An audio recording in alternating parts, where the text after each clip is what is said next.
Hello everybody, and welcome to another edition of Sports Science Hacks, where today I'm going to speak about why the 12-week placement is bullshit.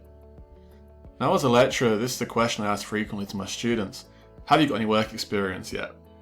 And I often hear this response: well, I'm going to wait for my 12-week placement and see what happens. So let's break this down then. What you're saying is, you're going to go to university for 3 or 4 years and get 12 weeks of placement experience. Okay.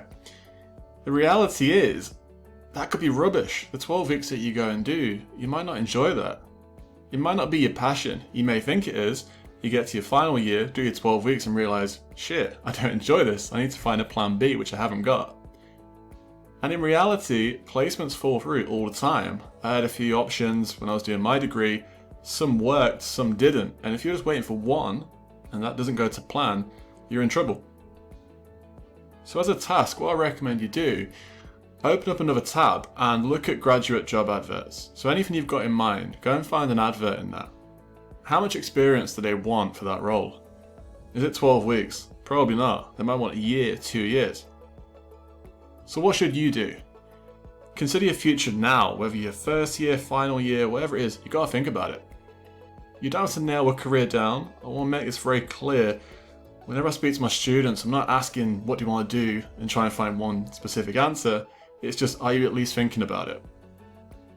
The reason you think about it is you can start to eliminate some of these ideas and get closer to your dream job. For me, between the ages of 17 and 22, these are the sort of things that I went through. Accountancy, no, found it really boring very early on. PE teacher, don't like kids. Physiotherapy, gets squeamish around injuries.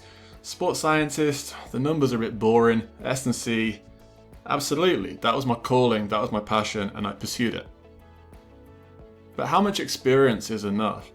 It's hard to answer that question, there's no single correct answer, but you could at least do 2, 3, 4, 6 hours a week. I'm not saying go out there for 4 years of your degree and work 40 hours, but just a few hours. And people say, well, I haven't got time to do 4 or 6 hours a week. Can you change your habits?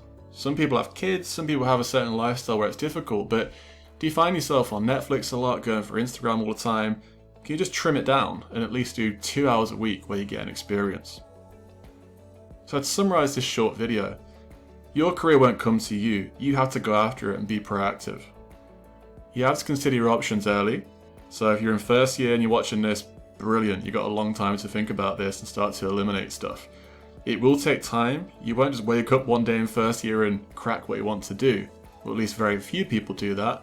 So what you need to do is think about your options, try different things, and see where you end up. Okay, thank you for watching this video. I've got some other videos that I recommend you watch here on mindset and how to get work experience. If you're still unsure of what you want to do in your career, you'd like to discuss it a bit more, get in touch with me on Instagram at Sports Science Hacks. Okay, thanks for tuning in, and I'll speak to you again soon.